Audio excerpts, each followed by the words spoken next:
Good afternoon from Beijing. My name is Carlos Rockmans. I'm the EURAXESS China country representative. I am delighted to welcome you to the EURAXESS China, Japan, and Korea joint webinar on sustainability and clean energy in international cooperation. We are taking this hour and a half to discuss research collaborations in Asia, between Asia and Europe, research that is focused on climate change, and the solutions being devised to address the climate crisis. We want to highlight the existing collaborations and the role that European research funding through the Horizon Europe framework is supporting this cutting-edge research and solutions for the climate crisis. Joining me from China, later we'll hear a presentation from Dr. Benjamin Lafitte, who works on the climate cycle research. I guess it's my clue to take over. I'm Judith Erika-Magyar, country representative in Tokyo for EURAXESS Japan, and a very warm welcome to all of you in Europe and also in Asia. Today, we are going to take, as my colleague said, 90 minutes to focus on clean energy and sustainability. And I would like to ask you to submit your queries, should you have any, to the speakers in the Q&A box, not in the chat. Let me welcome Ms. Rosita Zilli, Policy Director of the European Energy Research Alliance in Brussels, who will deliver the opening speech in a few minutes. And I would like to hand over to my colleague, Tomasz Wierzbowski. Tomasz? Good afternoon, everyone. Although I have certain problems with my camera, I'm very happy to talk to all of you. I hope you can hear me. Maybe you cannot see me. I'm based in Seoul. I do a similar job to Judith and Carlis, with only difference that Korea has become associated to Horizon Europe last year, which makes much easier to collaborate between Korean partners and European counterparts.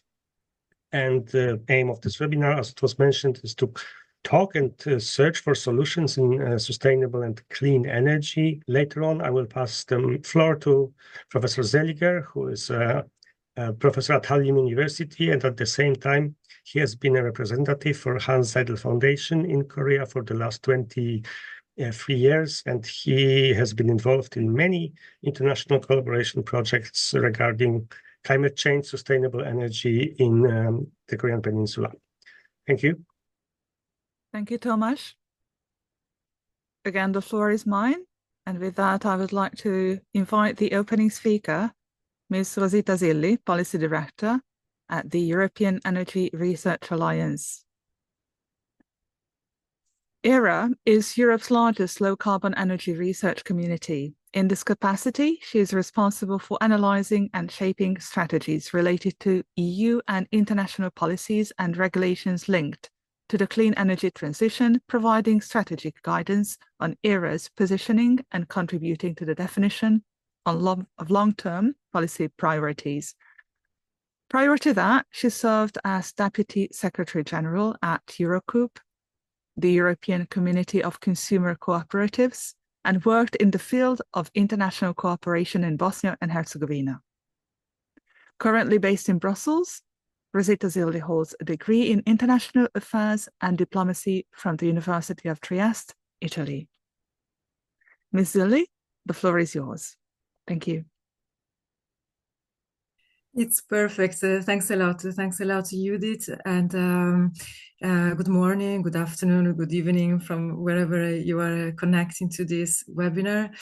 So a warm welcome also from my side. And thank you for having invited me to deliver this opening speech, touching upon the sustainability and clean energy scene in Europe, especially as far as Horizon Europe and the European Commission policies are concerned on these issues. As Judith was saying, I'm Policy Director at ERA, European Energy Research Alliance.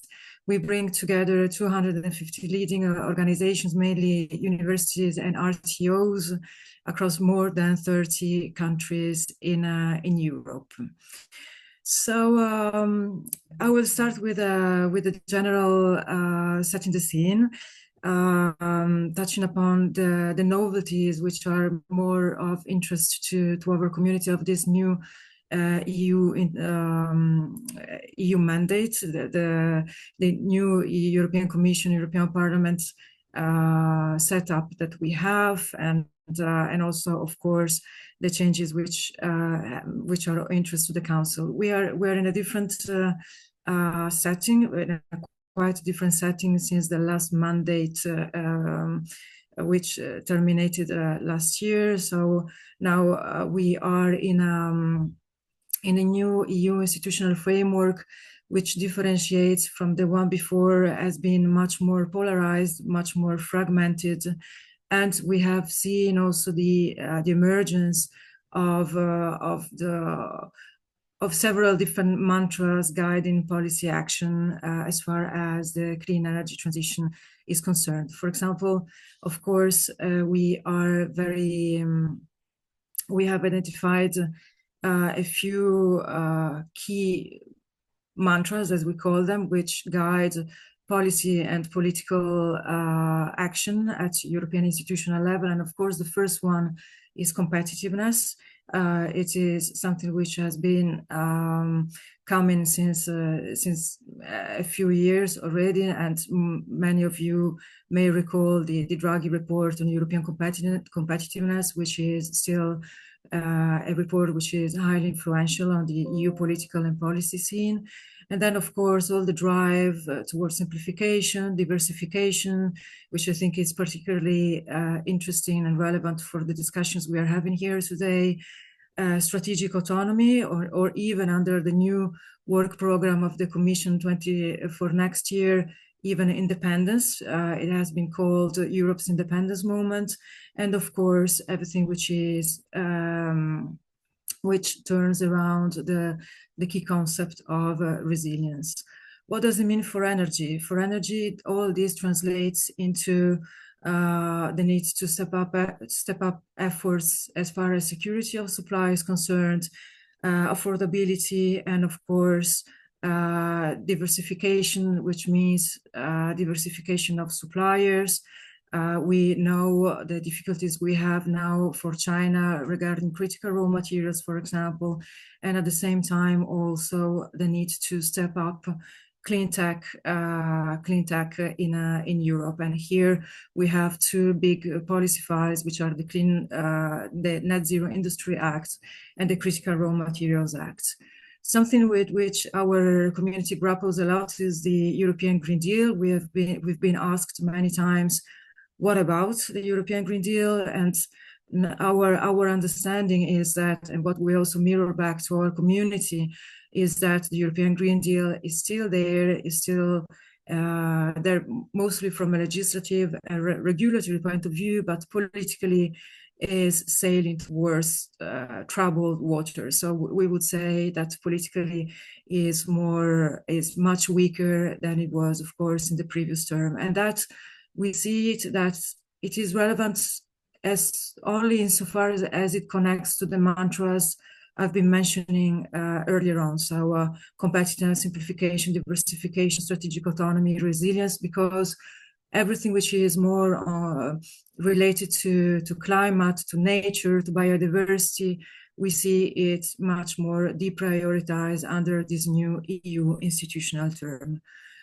For our community, we are a research and innovation community, and we see there's a lot of emphasis on the contribution that research and innovation can offer to tackle all the challenges the EU is facing. So in a way, it's a bit of a research and innovation momentum. So we're very glad of that. Of course, although sometimes we feel that research and innovation is felt as a silver bullet, and it's not, and of course it's not exactly that. For the main files, we have under our radar, of course, the competitiveness compass, which has been the equivalent, I would say, of the European Green Deal of the previous term. Then, of course, we are the importance of the Clean Industrial Deal, which is referred as a business plan. So a lot of change also here in the terminology used in the new mandate of the European Commission. We are speaking about business plans. We're speaking about growth strategies. This is really a big change in comparison to the previous EU institutional term. Then we have the action plan for affordable energies. All these policy files are really the constellation on which our community is moving within this new term. Of course, we will be very much looking into the Clean Industrial Deal implementation, Clean Energy Investment Strategy, EU Grids Package, all these files which have been announced also by President von der Leyen in her State of the Union in September this year. Very interesting also for this webinar, I think, are all the discussions on climate. It was mentioned at the beginning about climate change or climate catastrophe. We see that the European Commission is stepping back a lot on climate diplomacy. There have been all the difficulties in agreeing the 2040 climate target. We have seen now the difficulties in coming up with the 2035 national determined contribution for Belém, for COP30. So this is something which we are monitoring very, very closely. On the international stage, I've touched upon briefly already a lot of difficulties.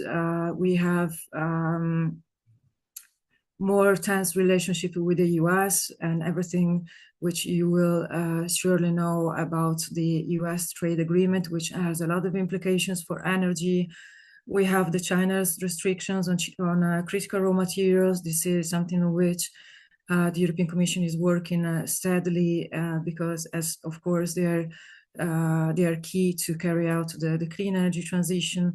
And of course, diversification means a lot also in terms of framework programming of research and innovation. For example, we have seen only this year the association to Horizon Europe by Egypt, by South Korea, or Republic of Korea. It's called in the two manners. We have the Japan moving towards association, exploratory talks with Australia, so a lot of diversification in that respect as well. And also recently the European Commission launched the Pact for the Mediterranean. So also a lot of interest with the southern shore of the Mediterranean for all kinds of cooperation, including research and innovation. Not to forget Science for Europe, of course, to attract and retain international talent. This was mostly in a reaction to everything what is happening in the United States, but not only. So it is a policy to attract international talent to the European Union. And as I mentioned, everything which relates to the diversification of supplies, especially critical raw materials, and also the need to increase homegrown production of clean tech. And for that we have the Net Zero Industry Act, which is the leading policy in this field. I will close with a mention to the multi-annual financial framework. The proposal has been put on the table on the 16th of July. Now it's entering negotiations with the European Parliament and the Council of the European Union. For ERA, this will be one of the main files which will keep us busy. It is an envelope of 1.8 trillion euros, global envelope of 1.8 trillion euros, which represents a 50% increase in real terms in comparison to the MFF, which stands now, the 2021-2027. 35% of the budget is earmarked in support of climate and environmental action. This, we found it as a very good tenet, although, of course, we have seen that, for example, the LIFE program is not self-standing any longer. So it is another pointer in the direction of the deprioritization of the new EU institutional term of nature and biodiversity. Within the MFF, of course, for research and innovation, the main focus will be on this new animal in town, I would say, the European Competitiveness Fund, 409 billion euros there, and within it, the new Horizon Europe, so the FP10, it will still be called Horizon Europe. So Horizon Europe Reloaded or 2.0. We were very happy to see that 170 billion euros are put on the table for that. Of course, this is much more than we have under the current Horizon Europe program, although it still falls short of the 200 and 220 billion which were asked by the research community and which were also put forward, for example, by the A2 report and by the Draghi report. For us, it will be a matter to see how the interplay between the FP10 and the European Competitiveness Fund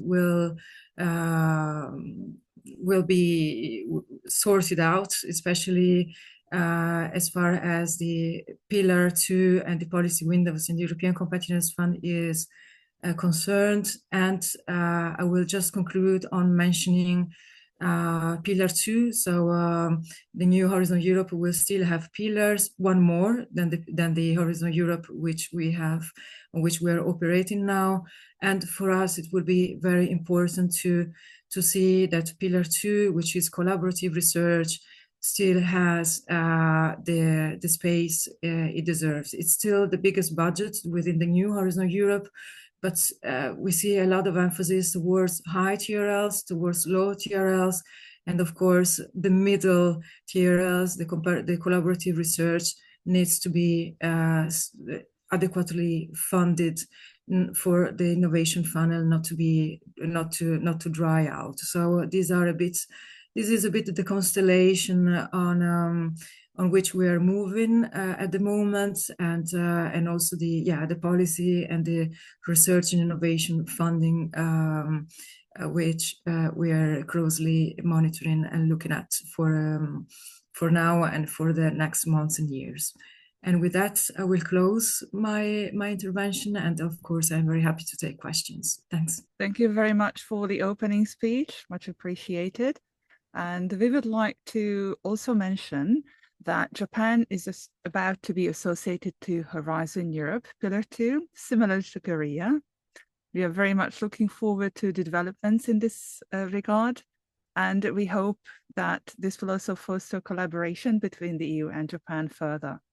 Those of you who are interested in any of the calls, please have a look at the main Horizon website and the dashboard for inspiration for past projects. And should you need any further information, you're welcome to reach out to any of the country representatives present today. Also, a big thank you from me to Ms. Illy for providing that overview of what is going on in energy research in Europe. That is very, very useful and insightful.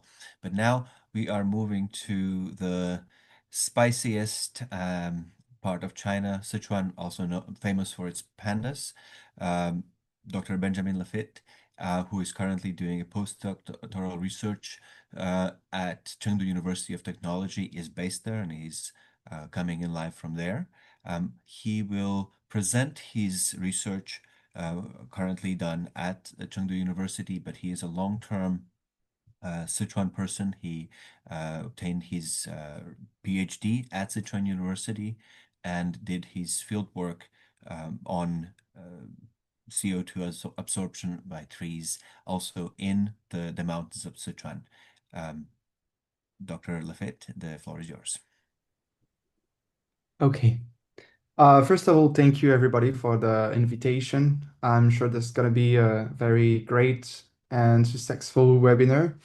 Thank you to all the EURAXESS members for the invitation. So let's start. So it's going to be a very basic, and I'm going to try to be as clear as possible because my field of research now is a bit linked to mathematics and modeling, but I'm going to try to just give you a view of the surface of what we're doing in Chengdu University of Technology. So I call this discussion the path ahead and predicting carbon and future climate. So we're basically working on all the modeling part, especially the soil. And why do you think soil matters?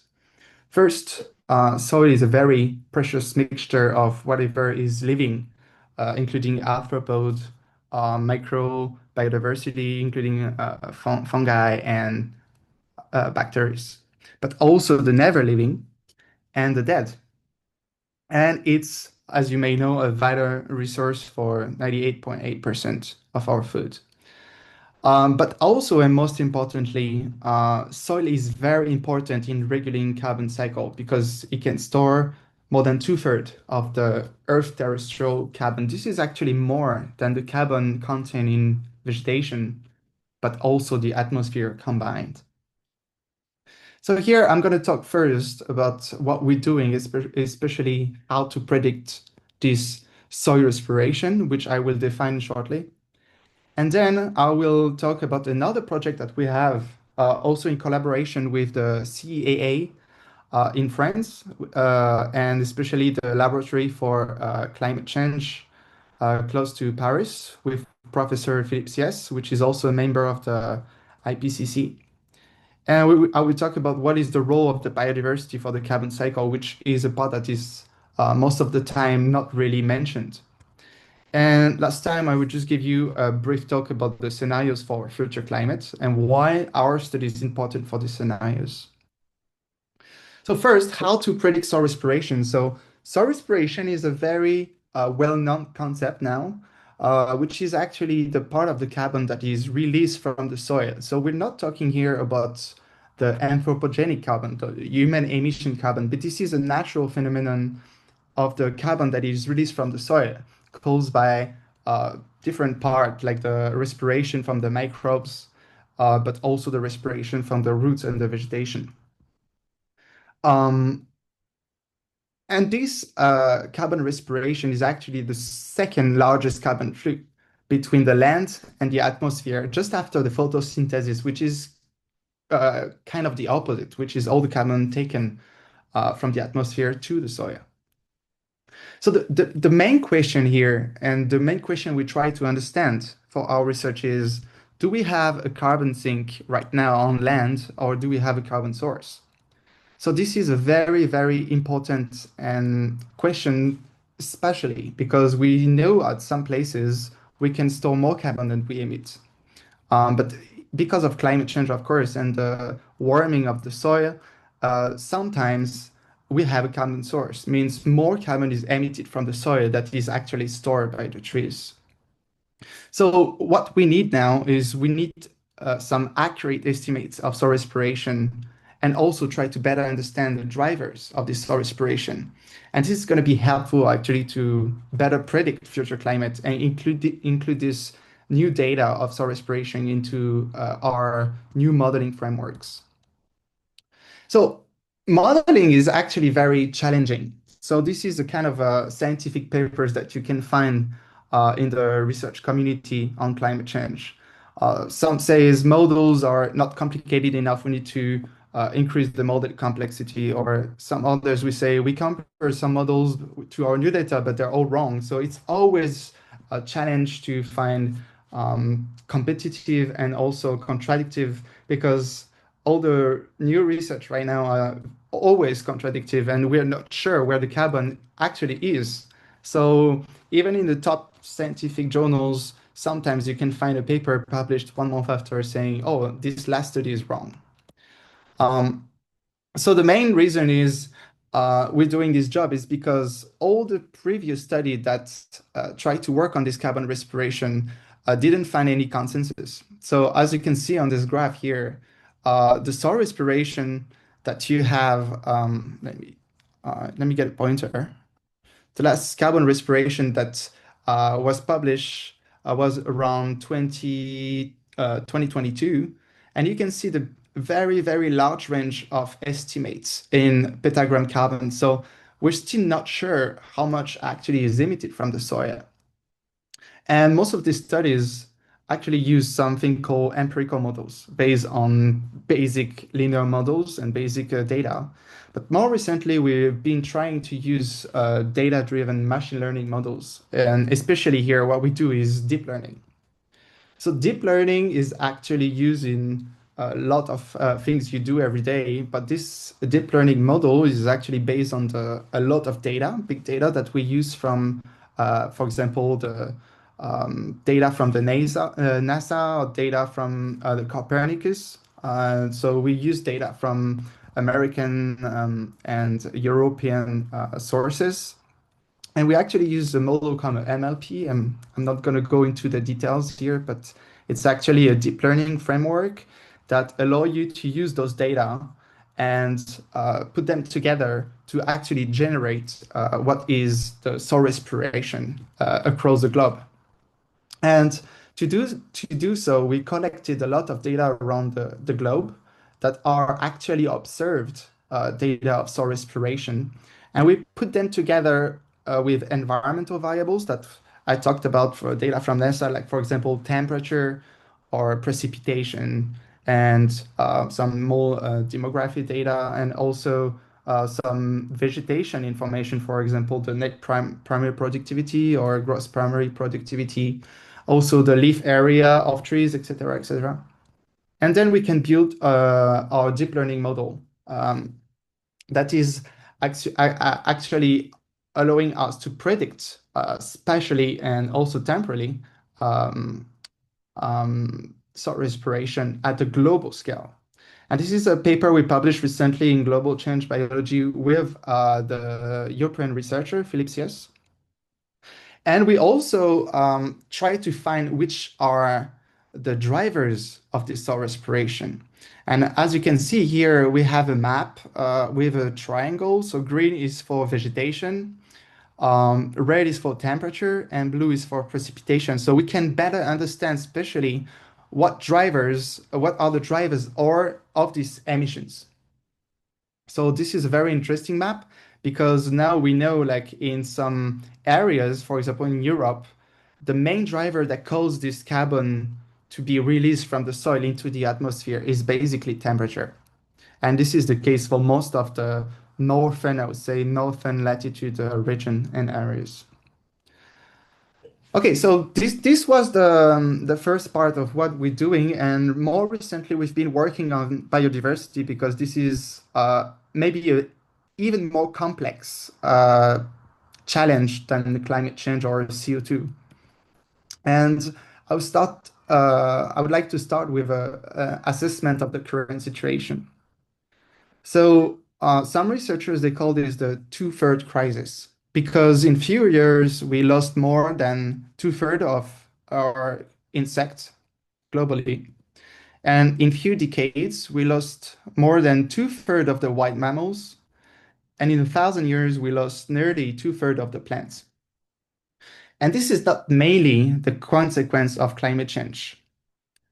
This is mainly caused by human activities and also the artificialization of the land. But biodiversity is, and especially we're going to focus on the plants. So you might know maybe that plant diversity loss can reduce the carbon storage. Of course, if you cut trees, less carbon will be absorbed. So there's a good news is if you increase plant diversity, you can also increase carbon storage. And this is coming from a very recent publication in Nature last year. But the bad news is there is a negative feedback loop, which means that higher levels of climate change will also increase the biodiversity loss. And this biodiversity loss will also increase carbon emissions, which in turn will give more climate change. So you have the good news and the bad news. But the plant biodiversity conservation and restoration right now can and maybe could help achieve climate change mitigation goals. So it's also very important, like I said before, to understand better the cycle through soil respiration, but it's also very important to understand the link between biodiversity and the soil respiration. And this is what we're doing now. So this is work that is under review in Nature Communication right now. And we found actually a positive link between soil respiration and biodiversity, especially plant species richness. So It's actually a very complex positive effect because it also depends on the productivity of the forest. But I'm not going to go into the details. I just wanted to share with you that it's very important also to take into account the biodiversity to predict climate change and to predict carbon emissions. This is the last part. I would like to talk about the scenarios for the future. And this is something that you might have seen maybe if you read AR6, which is the report from IPCC and the six ones. And let's start with a very short definition and why actually scientists use different pathway to understand carbon and climate in the future. So the purpose is to explore different futures by modeling how different human actions and policy choices could shape our environments. So this is what we call the SSPs, and SSPs are actually based on different social economic pathways, including GDP, including poverty, including development of new developing countries, etc. And this is basically useful for scientists, but also policymakers and environmental planners. And what do we do this is actually because it can help very important questions like what will happen if we prioritize sustainability, or what if we continue on our current development path without addressing carbon emissions. So I'm sure this is something you're very familiar with. So I give you a very simplified illustration of the scenario generation process. So this is actually what we do. We try to improve this emission scenario here, including the soil respiration and more accurate soil respiration prediction. So those are to build some social and economic models. And these social economic models will actually be included into something called Earth system models that are very complicated models that are actually calculated through very powerful computers. And this gives you actually a better, efficient estimation of all the concentration of the greenhouse gases, but also the climate projection. And lastly, these Earth system models actually help us to understand more geophysical impact models or ecosystem and biodiversity models to understand, for example, the species level and how human is actually impacting species or diversity in plants or even animals as well. But it also can be very useful to understand all the complex geophysical models like the ocean, sea level, for example, and also some others like coastal erosion or wildlife modeling. So the projection of these CO2 emissions is actually calculated according to the 5 IPCC scenarios. And as you can see, the blue here is actually the more sustainable. And I'm sure, again, you have seen this graph before. Then you have intermediate level that they call middle of the road. More regional rivalry. So this is some countries that still fight for example, GDP, or that disagree with some economical agreements and economical partnerships. And then you have the last one called the fossil fuel development. So this is the worst scenario you can see. And this is so the emissions that are calculated from the IPCC. But again, those emissions might be biased by some mistakes they've made in the assessment of soil respiration. So these scenarios also allow researchers to understand the future temperature in degrees that you have in the y-axis here. Again, the temperature right now is increasing, whatever the level, whatever the scenario you're choosing. And this increase is planned for the next 20 years, whatever we do. But this is after those 20 years that we might see a change in the temperature that we're going to reach. So another thing that is done with the IPCC is, for example, projecting the average sea level rise. And as you can see on this graph, whatever the scenario you take, all scenarios show an increase in sea level. So this increase is going to be more a little bit more slow, a bit slower, or a bit faster. But whatever the scenario we're going to take, is going to be increasing by at least a little bit more than half a meter. So lastly, the spatial temperatures for global warming are also calculated for every increments. So here you can see a word of 1.5 degree warming. And this is a map that we've done with a word for 2 degrees warming. And as you can see, the regions that are going to be the most affected are the high latitude region. And this is the worst scenario. And as you can see again, the highest increase in temperature will be for the high latitude region, including a big part of North America and also Europe. And these regional changes in mean climates and extremes will become more widespread and pronounced. So it's not only the temperature that will increase, it's the frequency of the extremes. So that's a very important, actually, contrast. And this is a slide that I like to share for during conferences or webinar. And this is the question that we always wonder: a few degrees more, does it really matter? So here on the left side, this is a map of Europe 20,000 years ago. And as you can see, Northern Europe has a 3 kilometer thick ice cap.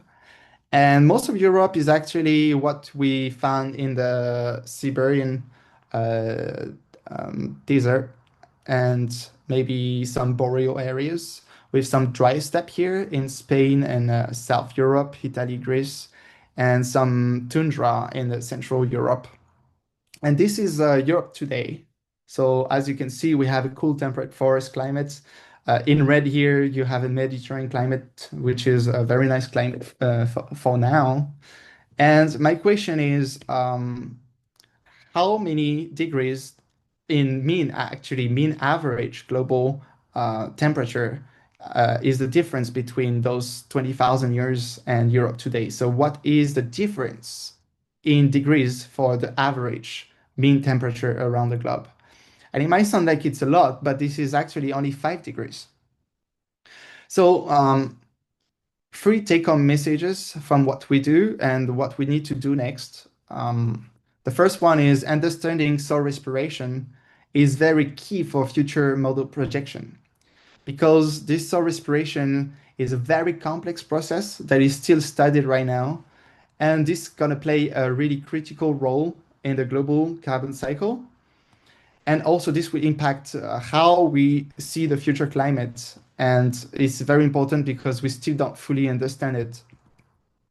My take-home message number 2 will be that biodiversity is also very important and matters a lot for future climate. And this is something that is always not clearly seen by a lot of scientific communities, because we see biodiversity as something we need to protect, but it is also a very important matter for climate change. And my last take-home message will be that our choices shape our future. And even though we know these SSPs can be maybe a way to follow for our future, it really depends on our collective actions. So we need to make some more informed choices and protect also our natural forest.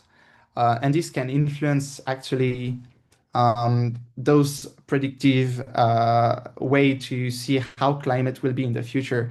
Even though it doesn't sound really good right now, I'm sure these studies can help us improve actually those scenarios and, let's say, be a little bit more positive on the future. And I think that will be all for me. Thank you very much. Thank you, Dr. Lafitte, for your very interesting presentation. This opportunity to learn about your research, which is clearly impactful as we look at the your publication record. It's also very important to note that you are working in China as a French researcher. It's an important example of transboundary transnational research, which is great to see. With that, I am handing over the floor to our colleagues in Korea. Thank you very much, Carlos. Thank you very much, Dr. Lafayette, for your very insightful but difficult to understand to follow presentation. Our next speaker is Professor Seliger from Harlem University. In his capacity as a Hans Seidel Foundation representative, he has implemented multiple projects, especially in capacity building, in forestry, biodiversity, renewable energy, and clean development mechanism in various parts of Korean Peninsula, let me say. Dr. Seliger, the floor is yours. As we talk here now, in Gyeongju in Korea, there's the APEC summit. And I was reminded of that when I heard the introductory words, because at that summit, where the heads of government of Japan, Korea, and China are, there's almost no talk about climate change at all. So also in the region here, it became much less important than in past. And what I want to do is to give you a very short overview over climate change and energy policy issues in Korea. It's a non-scientific overview, really. I wish I could go down here, click me through the paper. Okay.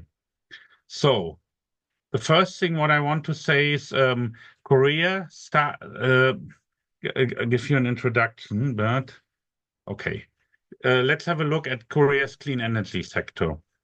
We have a very low part of renewables in total power generation of 8 to 9%. There's a goal to reach 21% by 2030, but it's very, very difficult to see how this can come about because we have very strong priorities here for growth and for cheap energy.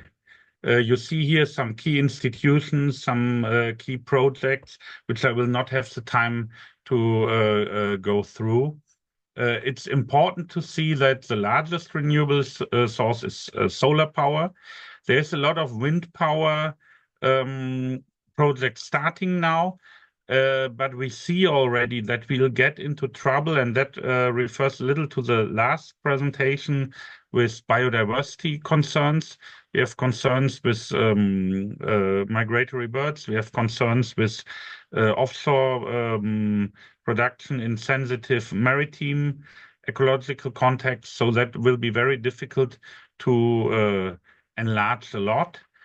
We have hydropower to a very small extent, and bioenergy, it will be a little bit growing, but also both of these will not be major sources of clean energy in the future. So really solar power plus more wind power in the future will be the main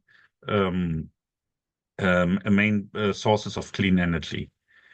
As I said, we have a problem that we have this priority for growth, which means also that we have what economists would call really a form of misallocation. We have, for example, no oil here or no gas here, but we have a very large petrochemical sector because we have very cheap energy, and cheap energy for industry and consumers remains important. There's a second problem, namely the change of government often brings completely new policy priorities. And we saw it from last year to this year. The last government said we need 100% nuclear power production to achieve carbon-free, emission-free growth.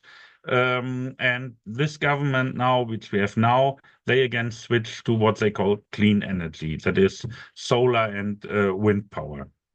The first government which introduced strong green policies was the government of Lee Myung-bak, a conservative government, slightly surprising maybe, but they had it really in the context of growth policies, and they strongly pushed for the Global Green Growth Institute, which was first a private institute and then became really in a record time of only 2 years an international institution with today 30 member states. Many researchers saw that as a form of greenwashing or a form of green diplomacy, which had few to do with really clean energy policy. That is, so to speak, on the meta level or on the institutional level. The next is then we have a clean energy policy as a peer-to-peer policy. That is, Korea is very strong in benchmarking. They always have been. They send out delegations everywhere in the world to benchmark good policies. And one of the efforts there is a German-Korean energy partnership, which is there to accelerate renewable expansion and system integration, and especially focusing in the moment on green hydrogen production, transport, and storage, plus to a much smaller extent energy efficiency. That's something the Germans are pushing for, but much less the Koreans, which is working with committees, technical exchanges, and knowledge sharing. We have these meetings going on, and we have a technical roadmap and pilot projects in one field especially, and that is the field of hydrogen, plus bilateral events promoting discussions on renewables and hydrogen. For example, here are some examples: climate conferences, committee meetings, energy days. That is more something related to awareness raising. These are good projects, but the outcomes are very, very questionable also. Besides that, there's some knowledge transfer, which is good, and which I think EURAXESS would be happy about, because it also goes into both directions, really. We have very few tangible outcomes. It would be really important to translate the policy dialogue, which has been established, into pilot projects, which then can be scaled up, and to deepen the industry partnership. But there we are very weak still. And while in the past, the German side pushed a lot for that, now also in Germany, green policies became much less of a preoccupation. So I really don't see there's a very big future for this kind of peer-to-peer cooperation.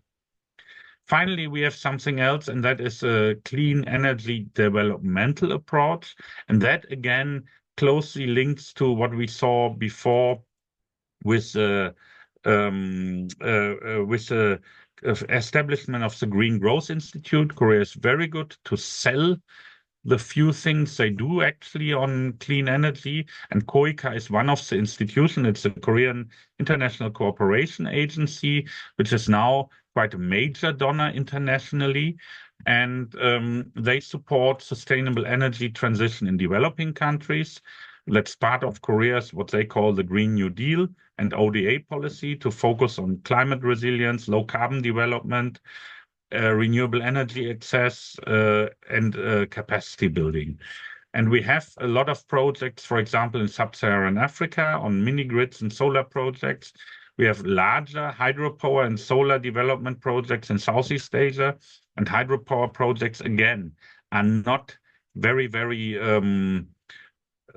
uncontested, because there's always a big impact on local biodiversity.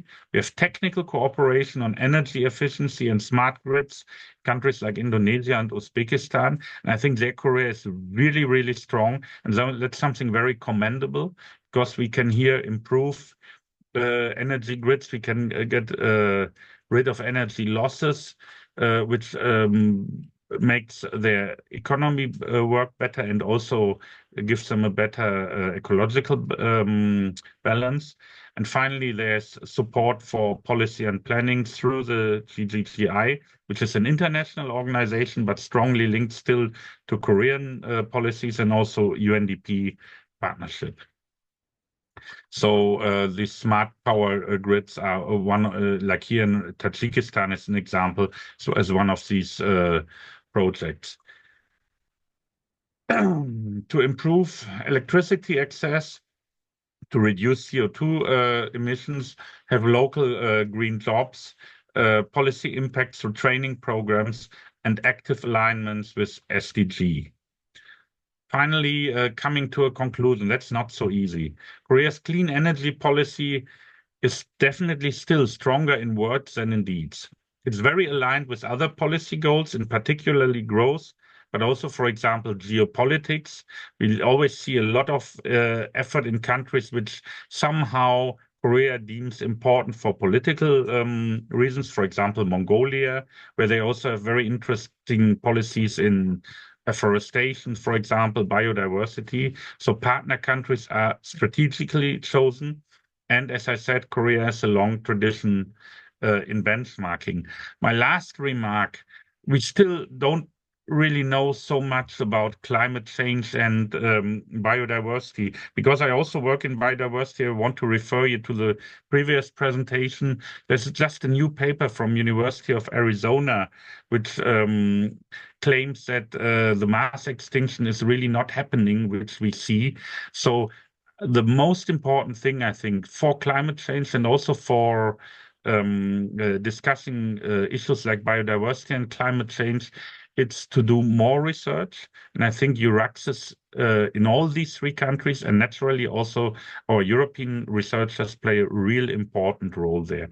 And if there's any questions, I'm very happy to answer them in written form. Thank you very much. Thank you very much for the very informative presentation. Let me just say that mentioning the fruitful collaboration, prospective collaboration between Japan, China, Korea, and the European Union is something that we hope to achieve by featuring different projects in this webinar. Let me just introduce the next speaker in the meantime. Akira Sakano is Representative Director of Zero Waste Japan and also co-founder of Green Innovation. Furthermore, she is Director and Chief Sustainable Officer of Ecommit Ltd, and the title of her presentation is Sustainable Future and Zero Waste Policies. She is the founder and representative director of Zero Waste Japan and contributed to the building of the first zero waste town in Japan, Kamikatsu. She is now co-building the zero waste policies in various municipalities and local communities around Japan. She has also co-funded the Green Innovator Academy to foster more than 1,000 innovators in green transformation by 2030. She joined Ecommit Co. Ltd as Chief Sustainable Officer in 2023 to create infrastructure for the circular economy. She was the co-chair of the World Economic Forum annual meeting in 2019 and the Young Global Leaders class of 2025 by the World Economic Forum. Good afternoon, everyone. This is Akira Sakano, and I'm really happy to share my experience.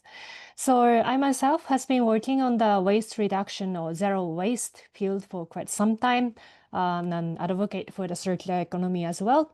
I've been working with municipal government, local government, or local communities, and also pitched that exact examples or like the practices to the global or international society. So that's who I am. And then I've been working on waste, but why? Then why it's important, I'd like to share a little bit. So still, the waste is expected to increase and increase. Compared to 2016, by 2050, it's expected to increase by 70%. And of course, Asia is being the center for that. And then this is due to the increase for the population as well. Because with the population growth, we're going to consume more, we're going to then waste more. But the issue is there's no infrastructure ready yet for that amount of waste produced. That's why all this, ocean plastics, any kind of pollution is in the issue. But not only the waste management side, but also for the resource consumption side is an issue as well. We are consuming more amount or much faster then the Earth can recover. So basically, Earth overshoot day is around, in the middle of the year. So we are consuming the amount equivalent for the Earth can recover within 1 Earth in the middle of the year. So basically, we are consuming or we are already borrowing from our future generations. We only have 1 Earth. Of course, there's no planet B, but we are consuming as if we have more Earth than, 1. So that's another side of the issue. Then this is in number. So basically every year we are consuming more and more. The consumption or extraction of raw resources is basically increasing every year. Meanwhile, the challenge is basically the recycling rate or circulating rate of the resources are getting lower and lower because we are not catching up for that infrastructure or system in the society. Then the typical example for that is the plastics. Basically, we started to consume plastic so sudden in so much amount so that the infrastructure again is not catching up. So that's why more plastic than fish in the ocean by 2050 is what we are expecting to see in the future if we don't change the current situation. And then, of course, the production amount for the plastics is expected to increase more and more. Meanwhile, we are not catching up again for the recycling part of it. And then, of course, Asia being in very much of the center for that. That's why shifting towards circular economy is very much the key. But when we talk about circular economy, we always think about recycling, but it's not exactly the equal. So recycling itself is, of course, part of the solution, but it's not the ultimate or like holistic solution, I'd say. So circular economy is trying to achieve the society without losing, losing any value of existing resources within our society. So it's basically circulate again within the society. But for example, recycling, let's say one of the very good example for recyclable material is a paper. But after, let's say, 5 times or 6 times of recycling it, then, it gets too weak to be recycled again. So basically, recycling is not the answer always. So that's why transition to circular is very important. Of course, we already know that, we need to decouple our well-being versus, resource use amount, and then the environmental impact. And then when we talk about the climate change, of course, we need to reduce the GHG emission. Then normally we start talking about energy transition at the first place, which is very important. But at the same time, GHG emission is not only from the energy. So basically, almost half is, of course, coming from the energy. So by transitioning to the renewable energy, we can cut half. But the rest of the half is coming from production and consumption. So which means the circular economy transition is also needs to come in hands as this states, right? Then this is the famous butterfly diagram by the Ellen MacArthur Foundation to represent the circular economy model or the policy. Then basically, as you can see, as I mentioned, recycling is also part of it, but it's a bigger circle, right? Then what I can say from this diagram is that the smaller is actually better, right? So for recycling, I myself cannot do recycling by myself, right? So you need to hand it down to, or pass it on to someone who has the technology, and you need transportation. And then, it takes quite some time to make sure that it gets back to the raw material to be used.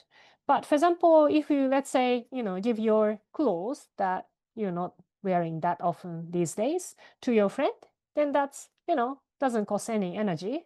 And then it doesn't, lower than any value of that product, right?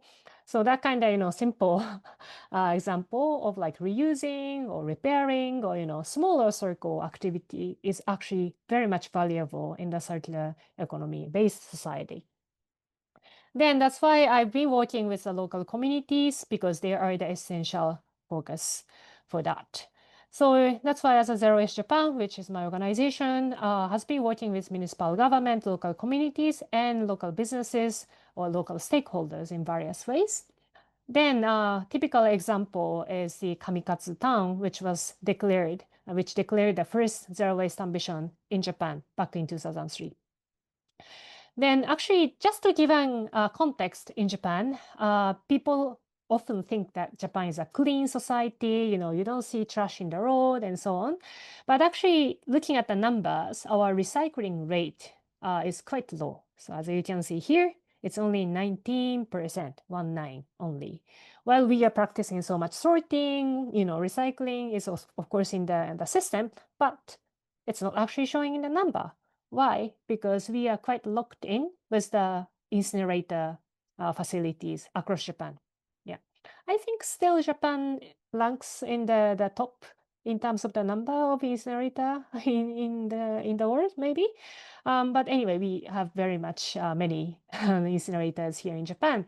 then that's why actually the society is based on that infrastructure, right? So if you see a waste bin or trash bin here in Japan, it's categorized based on is it burnable or non-burnable.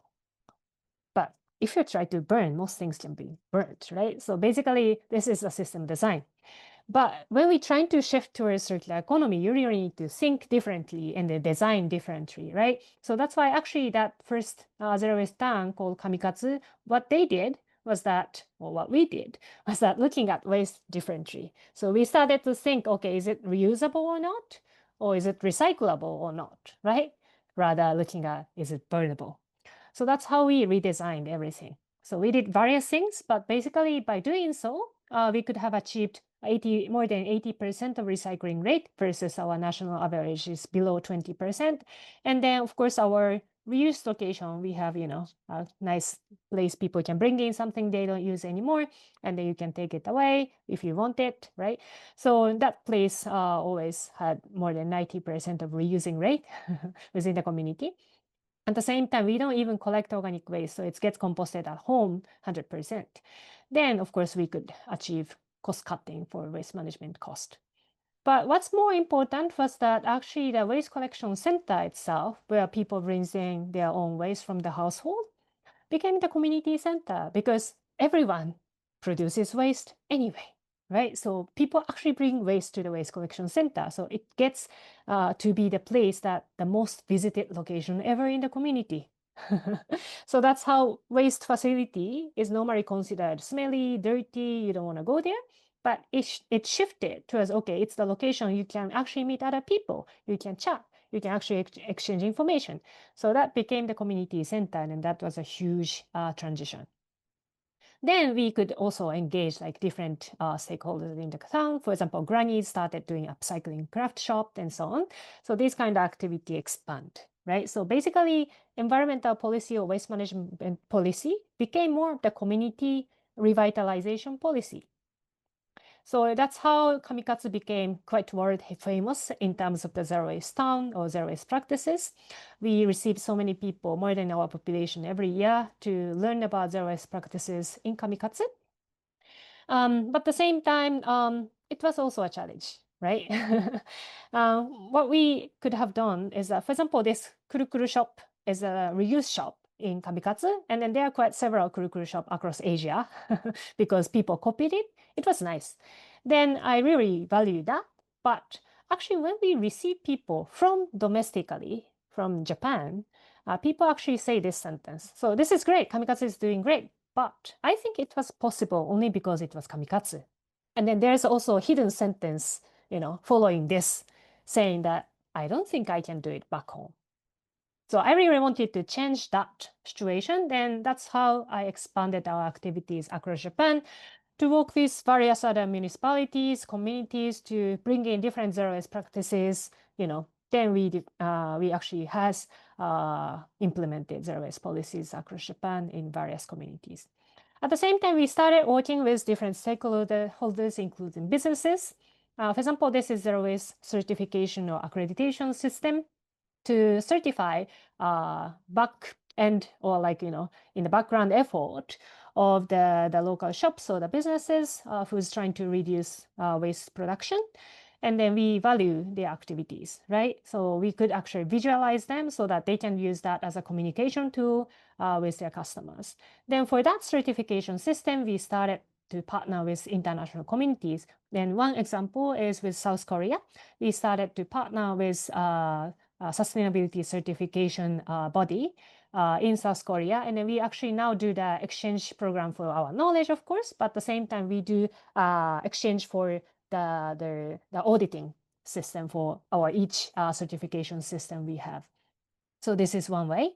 At the same time, we started also coordinating with organization in Europe, which is called Mission Zero Academy, who does the certification for local municipal government.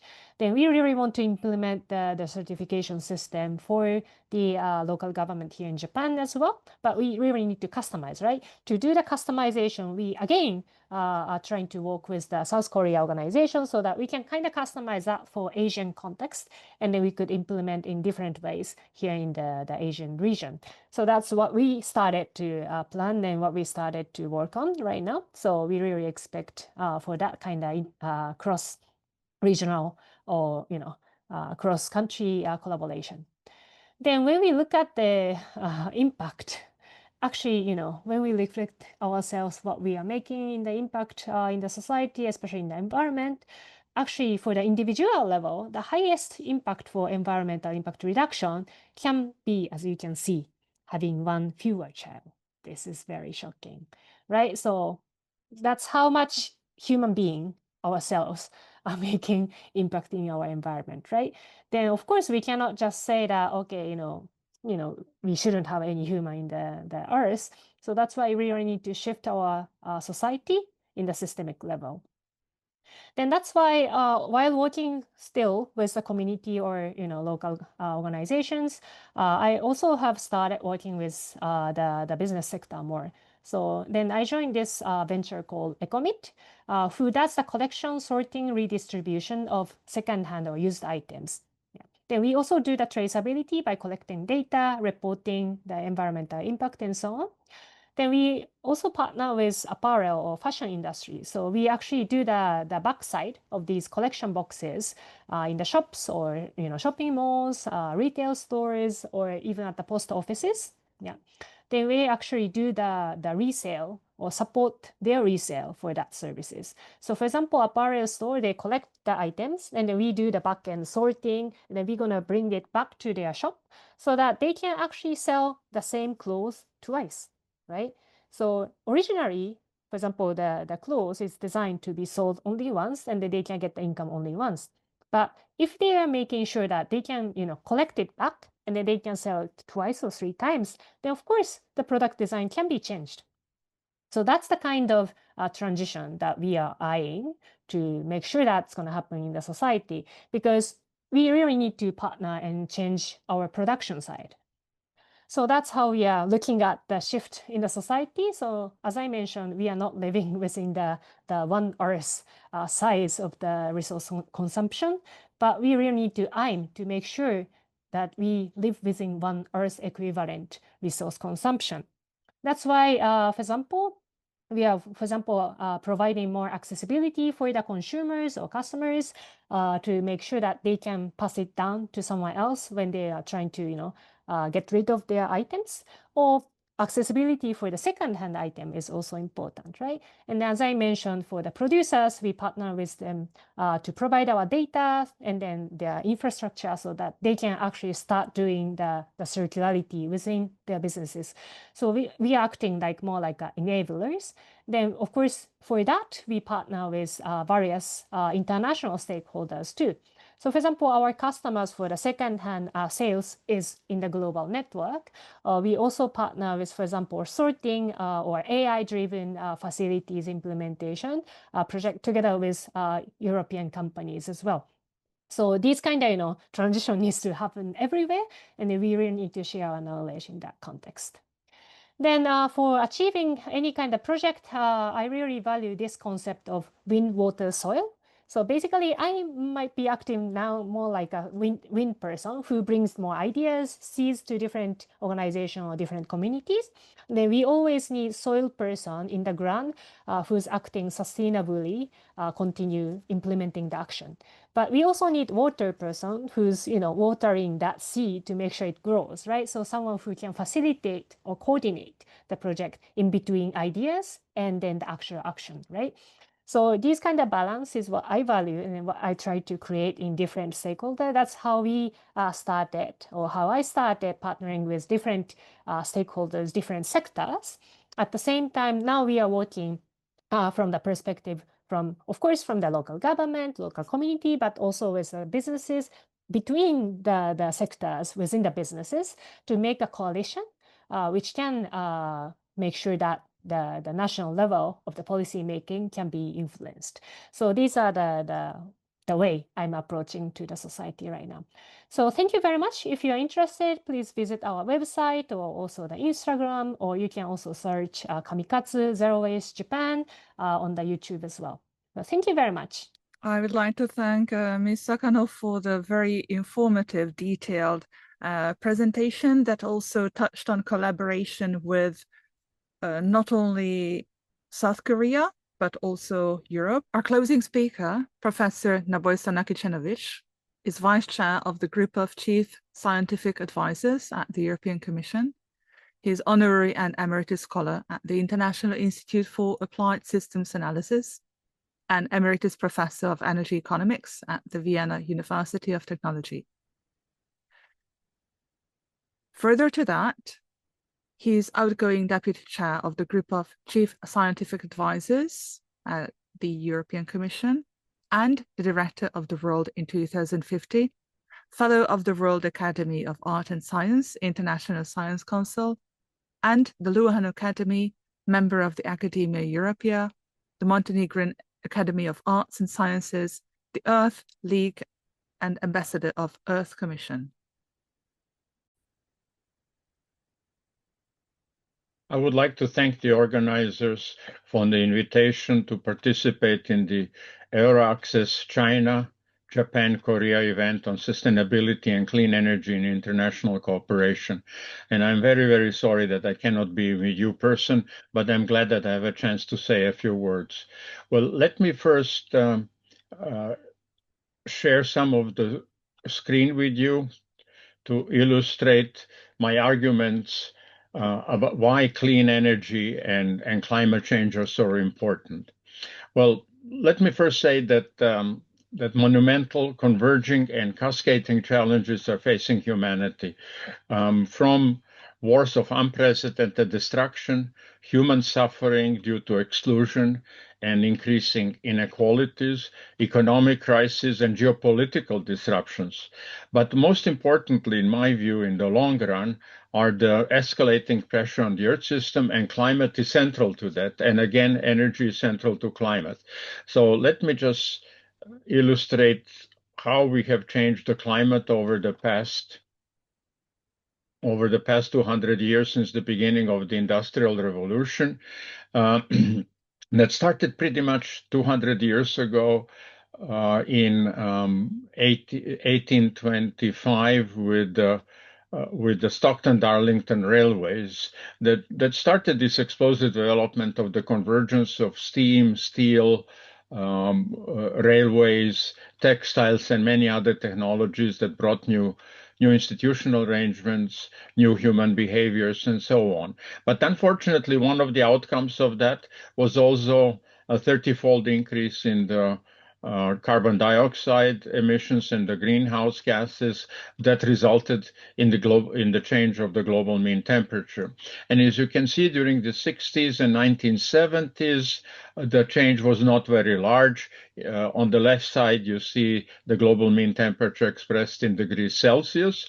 But from the early 80s on, there was a drastic increase in the global mean temperature. And today, we are already at 1.5 degrees above the pre-industrial level, which is the lower level of the Paris Agreement. And science has been quite clear about that already 50 years ago. And as a result, we had the IPCC created, Intergovernmental Panel on Climate Change, Kyoto Protocol, Paris Agreement, and so on. But unfortunately, nature has not noticed any of our efforts. In fact, as you can see in the tiny little red curve, during the last decades or so, we are increasing above that trend. So the global warming is accelerating. And if we look forward into the future, we can see that we are bound to also, with very high likelihood, exceed also 2 degrees Celsius in a few decades from now. And that is the upper level of the Paris Agreement. And we will be entering a phase of what is called overshoot over the Paris agreements. So for that reason, mitigation, reduction of emissions to net zero is an absolute must, but also adaptation, because we will be experiencing even more dangerous climate change than today.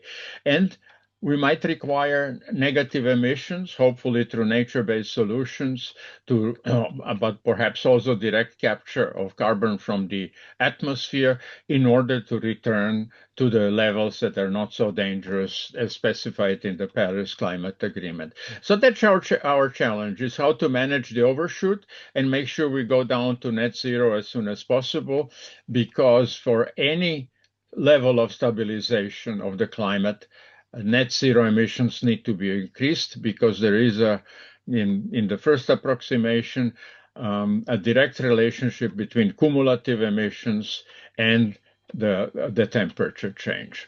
So what needs to be done? Well, first, let me just show you the current emissions in billion tons of CO2 or gigatons. We emit today about 40 billion tons, but to achieve the stabilization, as I mentioned before, achieving net zero is a must. We have called that in a 1917 publication in Science, the carbon law. Basically, that we need to halve the emissions every decade to approach net zero by the middle of the next century. The reason for that is also that currently the biosphere, the carbon sinks of the planet, are very kind to humanity. They remove about half of our emissions, but this is weakening with the climate change and other ecological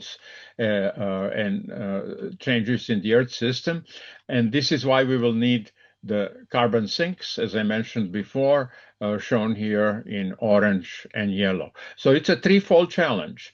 We must reduce the emissions, we must find a way of generating sinks, and make sure that we do not endanger further degradation of the natural carbon cycle that removes part of our emissions. So what does that mean?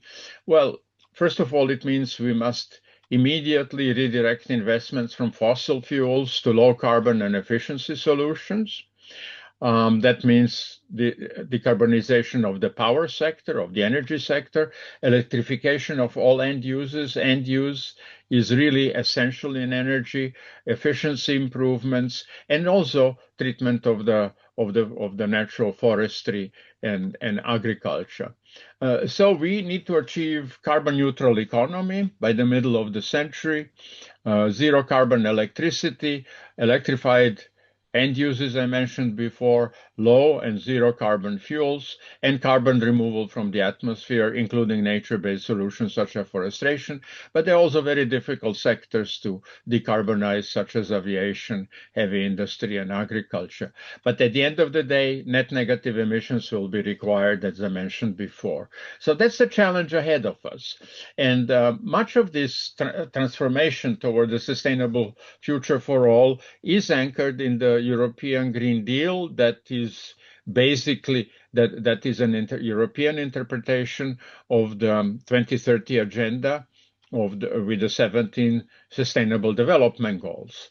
And as a result of that, Europe has committed itself to reduce the emissions by 55% by 2030, minus 55, and to reduce the emissions by 90% by 2040 and achieve net zero by the middle of the century. So this is perfectly consistent with the science, and hopefully there will not be delays in achieving these goals. And I had the pleasure of serving during the last 5 years in the group of chief scientific advisors, and we have provided many advisory functions to the European Commission, for example, on healthy food, but on climate issues, but also on climate on energy. Basically, the scientific advice mechanism of the European Commission consists of three groups. There is this group of chief scientific advisors, but there is also SAPEA, consortium of European academies that provides kind of assessment reports. They're called evidence review reports, and there is also a secretariat in the Commission. And based on that, the group of chief scientific advisors provides a policy advice, policy recommendations to the Commission. We have rotated off, and there is now a new group of 7 chief scientific advisors.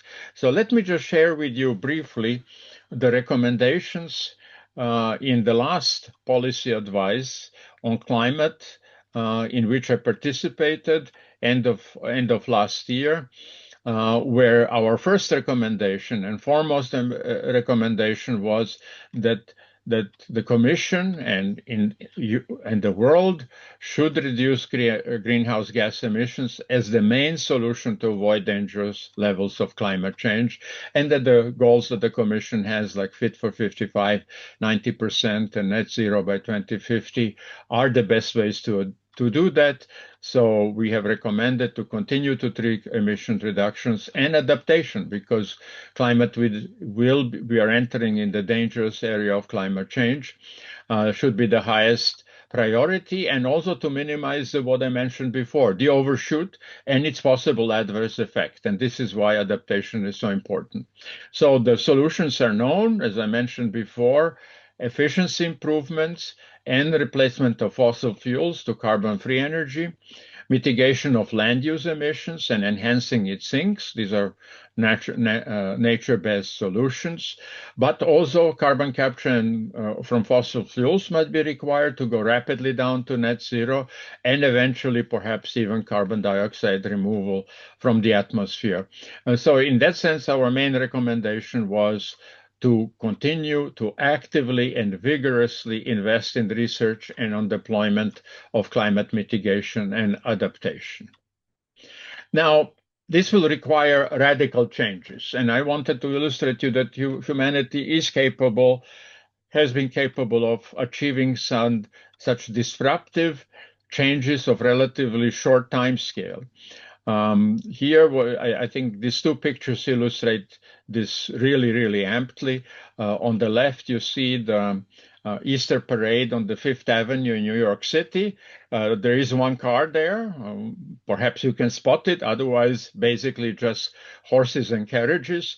But on the right, 13 years later, mostly motor vehicles. The replacement, but this is New York City, the replacement in US altogether took about 30 years before the horses disappeared from the American roads, and that was true in Great Britain, across most Europe, and also in the global South with some delay. So it shows that in 30 years, this kind of granular, small-scale technologies, even though they require infrastructures, can change our system. So if you think about the electric vehicles as the way toward net zero and toward the electrification of energy end uses, so 30 years might be a conceivable time frame over which that can be received. But there are also other granular systems that have provided this kind of disruptive change. So what you see here, I would like to just briefly illustrate that. What you see here in the middle are some of the digital and analog devices that we use for telecommunication, that together would use about 450 watts of energy and 72 watts of standby energy.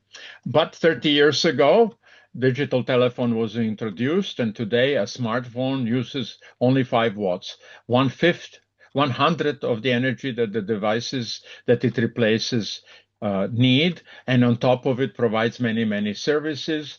And the diffusion lasted 30 years, and today essentially everybody in the world, unfortunately even people who do not have access to electricity, some 500 million to 1 billion people who can't afford electricity, also have a mobile phone.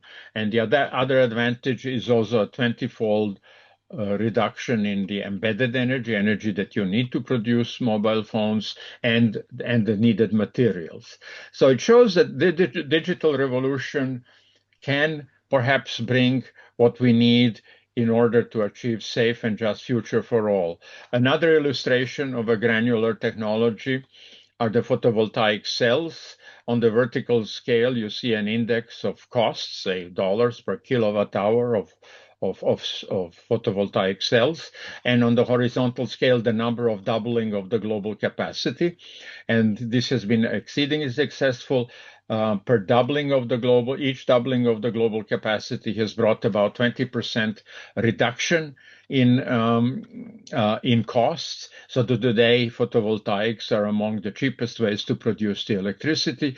In contrast to that, some of the more large-scale technologies, because of all of the complexities involved, have not always achieved such huge cost reductions as the more granular technologies, in particular those ones that are close to the end user.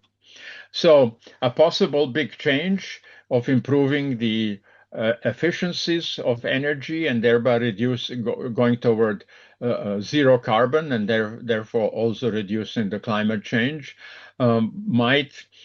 could involve many of the changes that we already see today. I would just like to highlight three of them: a shift from ownership to usership, such as car share, bike share, and so on, but also shared economy in general. Provides huge opportunities for reduction of both energy needs and emissions while providing more services. And last but not least, perhaps most important, are the integrated systems, going from automized to connected, such as peer-to-peer communications, integrating the systems, and that might bring the needed transformation to avoid most dangerous climate change and also achieve prosperity for all. Let me just close my brief presentation by showing you that that has actually occurred in the history in the rhythm of about 50 years. As you can see on top, railways, then flying machines, communication, individual mobility, and at the bottom, industrial processes. They have fundamentally changed every 50 years. But not only that, what is important is the vertical, that they created systems that are connected.